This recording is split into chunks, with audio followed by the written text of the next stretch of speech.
Durante décadas, una figura enmascarada vivió encerrada en las prisiones más impenetrables de Francia. Nadie conocía su rostro, nadie oía su voz, y nadie sabía por qué estaba allí. Solo una cosa era segura: su existencia debía permanecer en secreto. La historia lo recuerda como el hombre de la máscara de hierro, un recluso cuya identidad fue tan peligrosa que el Estado prefirió borrarla. Fue trasladado de prisión en prisión bajo estricta vigilancia, siempre oculto, siempre en silencio. Lo que comenzó como un misterio en los pasillos de la Bastilla, pronto se convirtió en leyenda, un enigma que desafía la historia oficial. ¿Quién era este hombre? ¿Y qué sabía que lo condenó al olvido? El secreto de su rostro era más que una orden de Estado, era una advertencia para todos.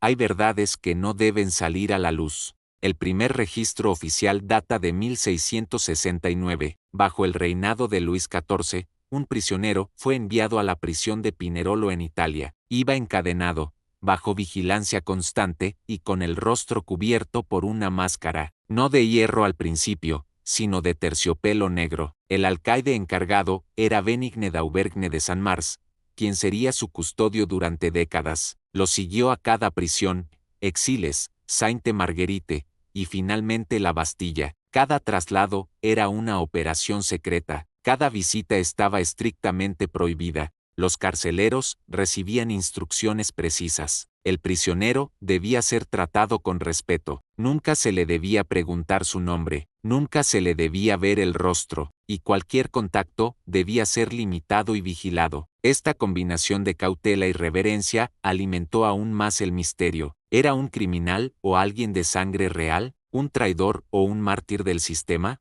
En 1698, el prisionero llegó a la prisión más temida de Francia, la Bastilla, una fortaleza que no solo retenía cuerpos, sino también secretos. Fue registrado bajo el nombre de Marchioli, aunque nadie creía que fuera su verdadero nombre. A pesar de las condiciones carcelarias, el hombre recibía un trato inusual. Su celda estaba amueblada, comía mejor que otros prisioneros, tenía libros, ropa decente y un silencio sepulcral a su alrededor. Nadie podía dirigirle la palabra sin autorización. San Mars, ya anciano, seguía siendo su carcelero fiel. El vínculo entre ambos era enigmático. ¿Era lealtad, compasión, o simplemente obediencia a una orden superior que nunca debía romperse? Cuando el prisionero murió en 1703, fue enterrado bajo el nombre falso de Marchioli. Sus pertenencias fueron quemadas, su celda, desmantelada, y su historia, oficialmente clausurada. Pero el misterio apenas comenzaba.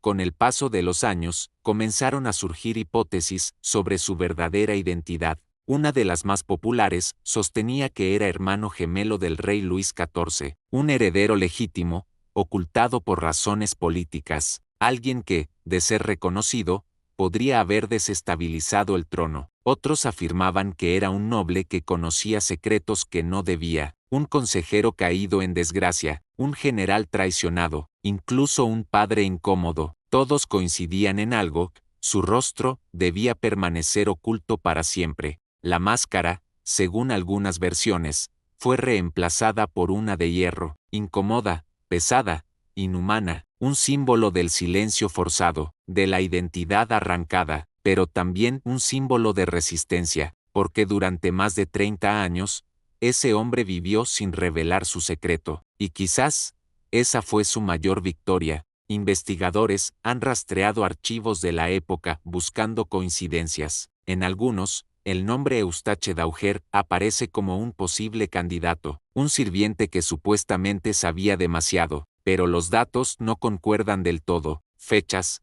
edades y lugares se cruzan, pero no encajan. La falta de un juicio, de documentos oficiales claros, y el silencio mantenido durante generaciones, apuntan a una operación encubierta, a un borrado intencional de la historia, a una verdad que el Estado, o la corona, decidió suprimir. Voltaire, el filósofo ilustrado, mencionó el caso en sus escritos. Afirmaba que el prisionero tenía vínculos con la realeza. Diderot y otros pensadores también lo recogieron, alimentando el fuego del misterio. Y así, con cada versión, el velo se vuelve más denso. porque hay enigmas que cuanto más se investigan, más se multiplican. El hombre de la máscara de hierro no solo fue un personaje histórico, se convirtió en una figura literaria, en una obsesión creativa. Alexandre Dumas lo inmortalizó en sus novelas de Los Tres Mosqueteros, y desde entonces, ha aparecido en películas, óperas y series de televisión. La imagen de un hombre prisionero de su propia identidad es universal. Nos enfrenta al miedo de ser olvidados, de no tener rostro, de que nuestra historia sea escrita por otros, de que, incluso vivos, podamos ser eliminados del relato oficial. El enigma creció con cada reinterpretación,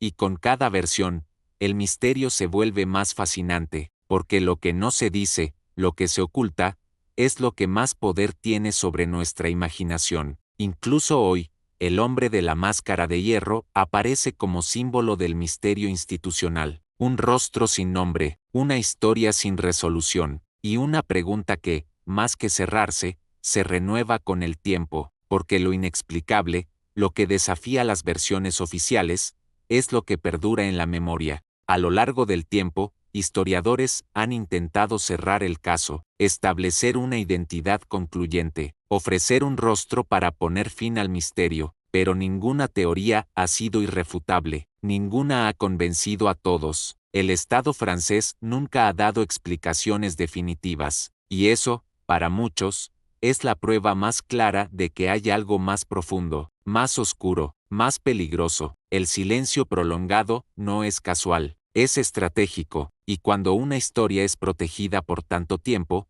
es porque su revelación tendría consecuencias, tal vez no sobre el pasado, sino sobre cómo entendemos el poder, la realeza, y el derecho a saber. Tal vez lo más incómodo no sea el secreto, sino lo que revela de nosotros, de nuestra necesidad de certezas, de nuestra relación con la verdad, y con la mentira histórica como herramienta de control. El caso del hombre de la máscara de hierro es más que un episodio histórico, es una metáfora, representa todo lo que una sociedad teme: el castigo por saber, la represión del individuo, la desaparición de la identidad.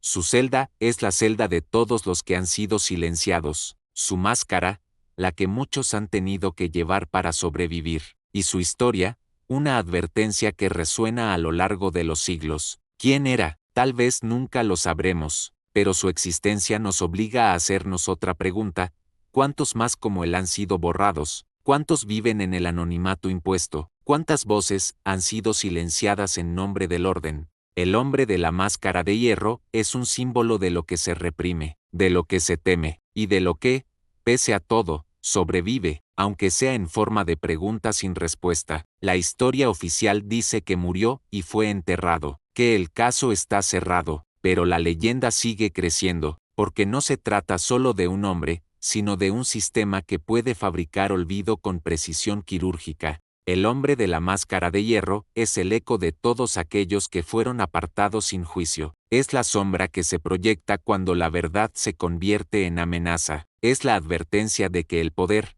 cuando teme, es capaz de lo impensable. Y por eso, su historia no puede ser enterrada, porque aunque no sepamos su nombre, su silencio nos habla más fuerte que muchas voces. Nos recuerda que la historia no siempre la escriben los vencedores, sino los que logran silenciar a los demás, que detrás de cada línea oficial puede haber un rostro oculto, y que el olvido, cuando es deliberado, es otra forma de represión. Tal vez la máscara nunca cayó, tal vez su rostro jamás fue visto, pero su figura se ha grabado en la memoria colectiva, no como víctima, sino como símbolo de lo que se oculta, de lo que se niega a ser borrado. Hoy, siglos después, seguimos hablando de él, imaginando su vida, escuchando el eco de su respiración en celdas frías, y preguntándonos qué sabría, qué representaba, qué verdad guardaba tan cuidadosamente, porque hay rostros que desaparecen, pero nunca se olvidan, y hay historias que, incluso en la oscuridad,